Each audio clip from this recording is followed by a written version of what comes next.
말씀 함께 보겠습니다. 갈라디아서 4장 21절로 31절까지의 말씀입니다. 갈라디아서 4장 21절부터 31절까지의 말씀. 4장 21절부터 말씀 우리 찾으신 줄로 알고 우리 함께 읽겠습니다. 내게 말하라. 율법 아래 있고자 하는 자들아, 율법을 듣지 못하였느냐? 기록된 바 아브라함에게 두 아들이 있으니 하나는 여종에게서 하나는 자유 있는 자에게서 났다 하였으며 여종에게서는 육체를 따라 났고 자유 있는 여자에게서는 약속으로 말미암았느니라. 이것은 비유니 이 여자들은 두 언약이라. 하나는 신의 산으로부터 종을 낳은 자니 곧 하갈이라. 이 하갈은 아라비아에 있는 신의 산으로부터 지금 있는 예루살렘과 같은 곳이니 그가 그 자녀들과 더불어 종노릇하고 오직 위에 있는 예루살렘은 자유자니 곧 우리 어머니라. 기록된 바 잉태하지 못한 자여 즐거워하라. 산고를 모르는 자여 소리질러 외치라. 이는 홀로 사는 자의 자녀가 남편 있는 자의 자녀보다 많음이라 하였으니 형제들아, 너희는 이삭과 같이 약속의 자녀라. 그러나 그때의 육체를 따라 난 자가 성령을 따라 난 자를 박해한 것 같이 이제도 그러하도다. 그러나 성경이 무엇을 말하느냐? 여종과 그 아들을 내쫓으라. 여종의 아들이 자유 있는 여자의 아들과 더불어 유업을 얻지 못하리라 하였느니라. 그런즉 형제들아, 우리는 여종의 자녀가 아니요 자유 있는 여자의 자녀니라. 아멘. 하나님의 말씀입니다. 우리 갈라디아서 말씀 계속해서 보고 있습니다. 우리 신앙생활을 잘 하다가 간혹 이제 무리 없이 신앙생활을 잘 하시다가 전혀 다른 종교에 빠진다거나 전혀 기독교와 상관없는 어떤 이단 종교에 빠지게 됐다는 소식들이 요새 점점 많이 들려오고 있습니다. 코로나로 인해서 이제 인구 절벽 현상도 있는 상황에 갈수록 잘 믿고 신앙을 유지한다라는 것이 왜 자꾸 어려워지는 것인지 의문이 들 만큼 이제 다른 종교로 눈을 돌리는 사람들이 많아졌다고 합니다. 따로 해결책이 있는 것이 아니기 때문에 더 안타까운 일이고, 실제로 그렇게 종교를 이동한 사람들을 인터뷰해 보면 굉장히 충격적으로 다가올 만큼 다시 복구할 수 없겠다라는 생각이 들 만큼 안타까운 현상에 놓였다고 합니다. 그러니까 바울이 생명을 걸고 지금 전파한 복음이 헛수고가 되고 있는 것을 눈으로 보고 있기 때문에 더 안타까웠을 것 같습니다. 갈라디아 성도들이 지금 거짓 선생의 영향을 받아서 복음을 떠나서 율법주의에 빠지게 되었는데, 그 교회를 세웠던, 또 함께 사랑의 교제를 나누었던 바울 입장에서는 생각지 못한 큰 충격이었고 가슴 깊은 안타까움이 있는 일이었을 것입니다. 결국 십자가의 은혜 때문에 그들이 예수 그리스도를 통한 아름다운 삶을 살 수 있게 되었는데, 이제 다시 그것들이 무효화된 것 같은 기분이 들어서 또 그런 생각이 들고 그런 현상이 보여서 아마 바울 선생님은 너무 어려운 마음이었을 것입니다. 그래서 사도 바울 선생님은 지금 갈라디아 교인들에게 복음으로 다시 돌아오기를 소망하고 권유하고 있습니다. 그래서 율법 안에 나와 있는 이야기들을 통해서 율법주의로 돌아간다는 것이 얼마나 모순된 삶인지를 증명하고 있는 장면이 우리가 읽었던 오늘 말씀입니다. 21절 함께 보면요, 내게 말하라. 율법 아래 있고자 하는 자들아, 율법을 듣지 못하였느냐라고 이야기합니다. 그래서 율법 아래 있고자 하는 자들이라는 뜻은 율법을 지킴으로 의롭게 되고 하나님 앞에 나아갈 수 있다고 믿는 사람들입니다. 율법을 통해서만 구원을 얻을 수 있다고 믿는 사람들을 이야기하는 겁니다. 그러니까 갈라디아 교인들이 율법을 지키기를 노력하면서 진짜 율법의 의미가 무엇인지를 제대로 이해하지 못하고 있다는 것을 반문하고 있는 것입니다. 사실 앞서 말했던 좀 다른 종교에 빠진 사람들과 대화를 해보면요, 어떤 그 종교에 빠진 그 종교의 교리 때문에 빠진 것이 아닌 경우가 많아요. 그 교리를 잘 모르는 경우가 많이 있다는 거죠. 그냥 그 분위기, 또 그 자신의 어떤 부족했던 것들이 채워지는 것들, 이런 것들 때문에 거기에 가는 거지, 사실은 교리의 차이에 대해서는 잘 모르는 상태인 경우가 많이 있습니다. 그러니까 바울은 율법에서 나오는 창세기 16장과 21장에 나오는 아브라함 그리고 사라, 하갈의 이야기를 들어서 율법 아래 있다는 것이 또 율법 아래에 있는 그 모순이 어떤 것인지에 대해서 이제 차근차근히 설명해 나가기 시작합니다. 22절과 23절 보시면 아브라함에게 두 아들이 있으니 하나는 여종에게서 하나는 자유 있는 자에게 낳았다 하였으며 여종에게서는 육체를 따라 낳고 자유 있는 여자에게서는 약속으로 말미암았느니라. 아브라함에게 두 아들 이스마엘과 이삭이 있었습니다. 이스마엘은 여종 하갈에게 낳고 이삭은 아내 사라에게서 낳습니다. 이스마엘과 이삭은 비록 아버지는 같았지만 그 어머니가 달라서 신분이 달라져 있습니다. 그러니까 하갈이 종이었기 때문에 이스마엘 역시 종의 신분이었고 어머니 사라가 주인이었기 때문에 이삭이 주인이 되는 것입니다. 이 차이가 분명하다는 것을 오늘 이야기한다는 거죠. 아브라함에게서 아내 사라를 통해 상속자를 주겠다고 하나님이 약속을 하셨습니다. 그런데 오랜 기간 사라가 아이를 낳지 못하니까 아브라함이 자신의 몸종인 하갈을 보내서 이스마엘을 낳게 되었죠. 약속을 기다리는 대신에 인간적인 방법을 사용했다라는 것이죠. 그 육체를 따라 이스마엘을 낳게 되었는데 바울은 이런 이스마엘을 23장에서 여종에게서 육체를 따라 낳았다라고 이야기하고 있습니다. 그러니까 이스마엘은 하나님의 약속을 믿지 않는 스스로의 힘을 믿고 따르고 세상의 어떤 법칙을 따라서 거기에 의지해서 신앙이 아닌 불신앙의 모습들을 보여줬다라는 것이죠. 그 후에 하나님께서 약속하신 대로 사라를 돌보셔서 불가능한 이삭을 낳게 되었습니다. 하나님께서 여기서 이제 약속을 성취해 주신 거죠. 그러니까 이런 이삭을 바울은 23절에서 자유 있는 여자에게서 약속으로 태어났다라고 이야기한다라는 겁니다. 그러면 바울은 이 아브라함의 두 아들 출생이 영적인 진리를 설명하고 있다고 비유를 들고 있다라는 거죠. 지금 현 상황에 이삭과 이스마엘을 들면서 지금 너희들이 어떤 상황에 놓였는지 아느냐라고 설명하고 있다라는 것입니다. 24절, 25절 함께 보시면 이것은 비유니 이 여자들은 두 언약이라 하나는 시내 산으로부터 종을 낳은 자니 곧 하갈이라 이 하갈은 아라비아에 있는 시내 산으로서 지금 있는 예루살렘과 같은 곳이니 그가 그 자녀들과 더불어 종노릇하고 라고 되어 있습니다.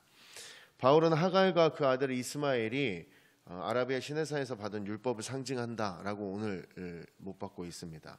그러니까 지금 있는 예루살렘을 상징한다라는 건데 당시 예루살렘은 로마의 식민지 하에 있었기 때문에 율법을 지키는 행위를 통해서 의롭게 돼서 하나님 앞에 나아가는 율법주의를 중시했고 이것은 이처럼 종이었던 하갈과 로마 식민지배를 받던 예루살렘과 같이 종노릇하는 것과 같다라고 오늘 이야기하고 있는 부분입니다.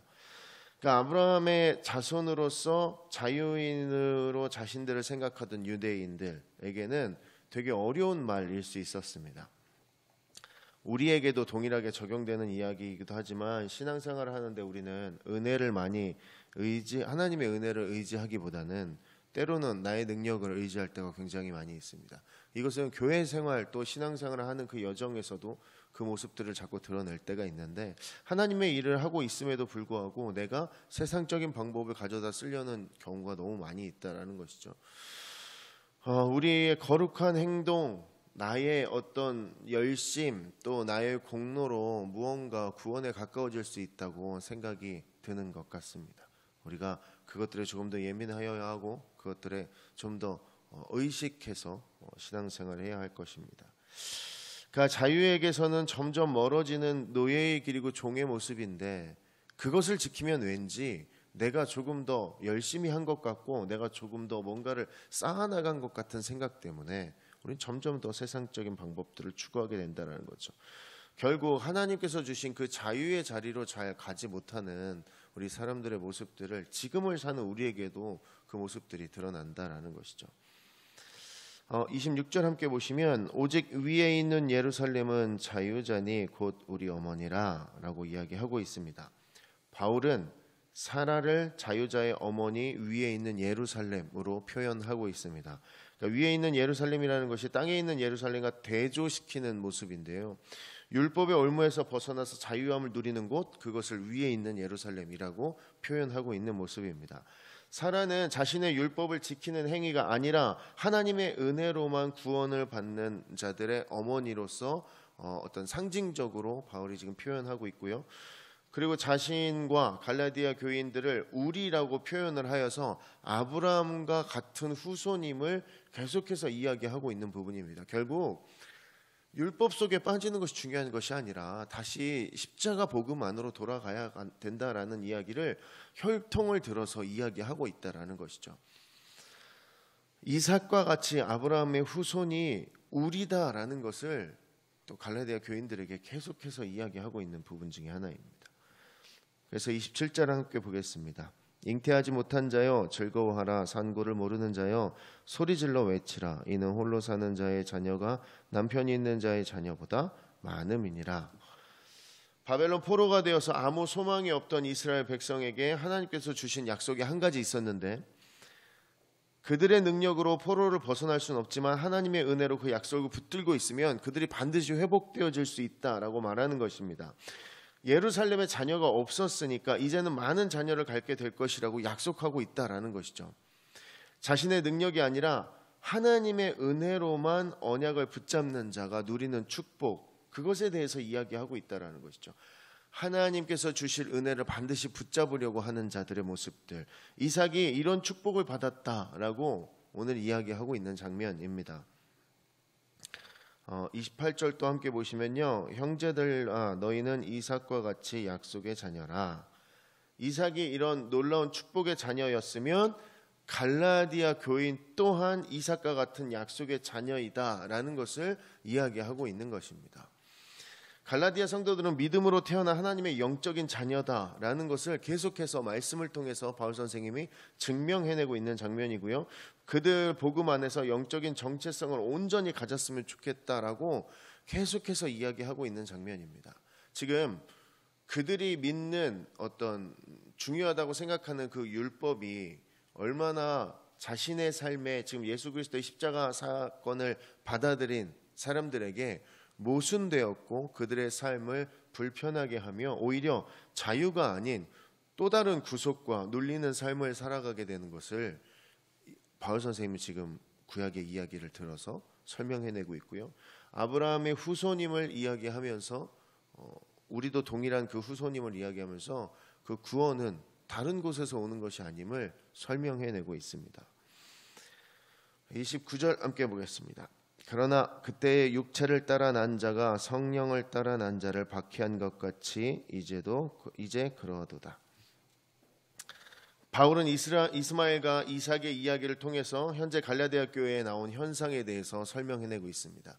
그러니까 바울 선생님은 정말로 이 갈라디아 교회를 사랑했던 것 같고 갈라디아 교인들을 정말로 사랑한 것 같습니다. 왜냐하면 사실 잘못한 사람에게 잘못했다라고 소리 지르는 것이 먼저이지 이렇게 조목조목 설명하고 이해시키고 그러고 싶지 않거든요. 그런데 정말 사랑하면, 정말 진심으로 사랑하면 이렇게 조목조목 설명해낼 수 있습니다. 정말로 타인을 생각하고 그들이 정말로 소중하다면 하나하나 설명해낼 수 있다는 것이죠.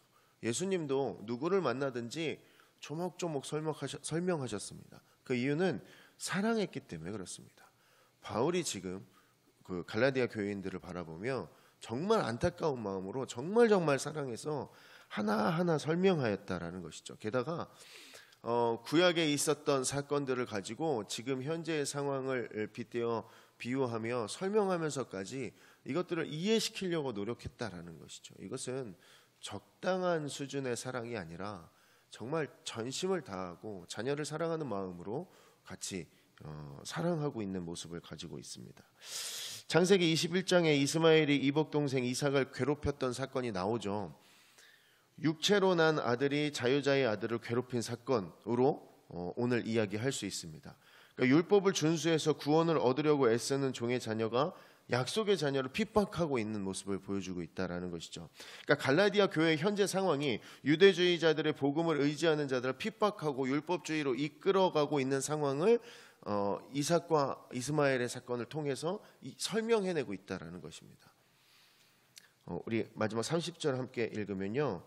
그러나 성경이 무엇을 말하느냐? 여종과 그 아들을 내쫓으라. 여종의 아들이 자유 있는 여자의 아들과 더불어 유업을 얻지 못하리라 하였느니라. 이삭을 핍박한 이스마엘이 그 상태를 유지하고 있는 것이 아니라 결국은 추방되었고 유업을 얻지 못하였다라는 것을 이야기하고 있는 모습입니다. 마찬가지로 율법주의자들도 추방될 게 맞고 유업을 얻어갈 수 없다라고 그 이야기를 오늘 바울 선생님이 강하게 하고 있다라는 것이죠. 그들이 다시 한번 이삭과 같이 자유자의 자녀임을, 주인의 아들임을 한 번 더 기억하고 다시 하나님의 예수 그리스도의 그 사랑 안으로 돌아왔으면 좋겠다라는 것을 계속 상기시켜주고 있는 것입니다. 사실 이렇게까지 설명한다는 건 여러분 같이 읽어보셔서 아시겠지만 이게 이렇게까지 설명하고 싶지 않거든요. 정말 귀찮은 일이고 힘든 일이고 이게 설명한다고 이들이 돌아올 수 있는 것도 아닌 것 같은데 이들을 정말 사랑하기 때문에 이렇게까지 해서라도 갈라디아 교인들을 붙잡고 싶은 바울의 모습을 오늘 보게 됩니다. 여러분, 우리의 믿음 생활에서도 이것들이 중요합니다.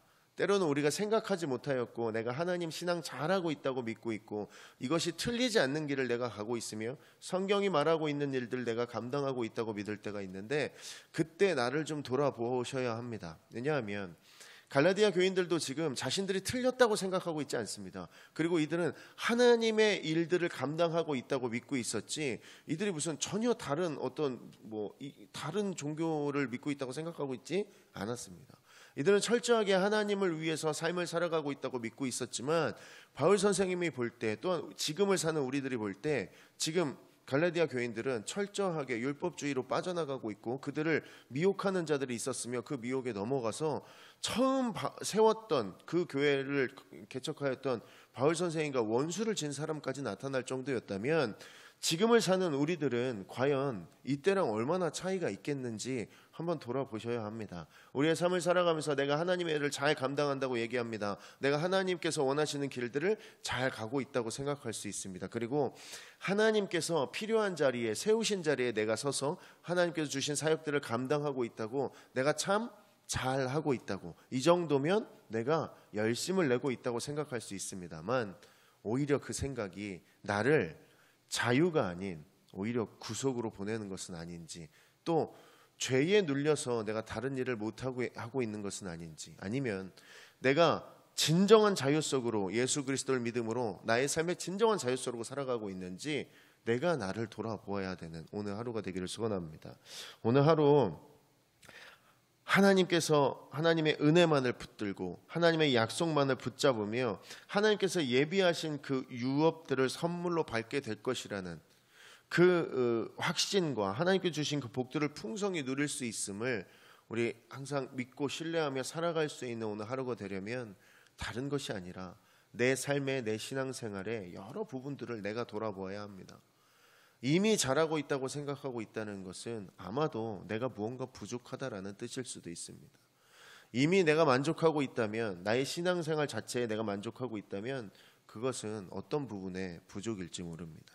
그렇다면 나의 오늘의 삶을 살아가시면서 과연 나는 하나님께서 원하시는 삶을 살아가고 있는지 과연 나는 하나님께서 서 있으라고 하는 그 자리에 서서 하나님의 일들을 감당하고 있는 것이 맞는지 나를 돌아볼 수 있어야 합니다.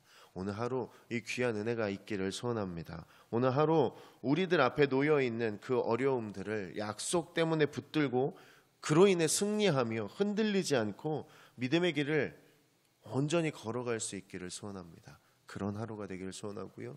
오늘 하루를 통하여서 이 모든 것들의 은혜와 이 모든 것들의 우리 삶의 믿음의 성장이 분명하게 드러나는 하루가 되었으면 좋겠고 나를 돌아봄으로 내 주변까지 시선을 돌릴 수 있는 귀한 오늘 하루가 되기를 주의 이름으로 축원합니다.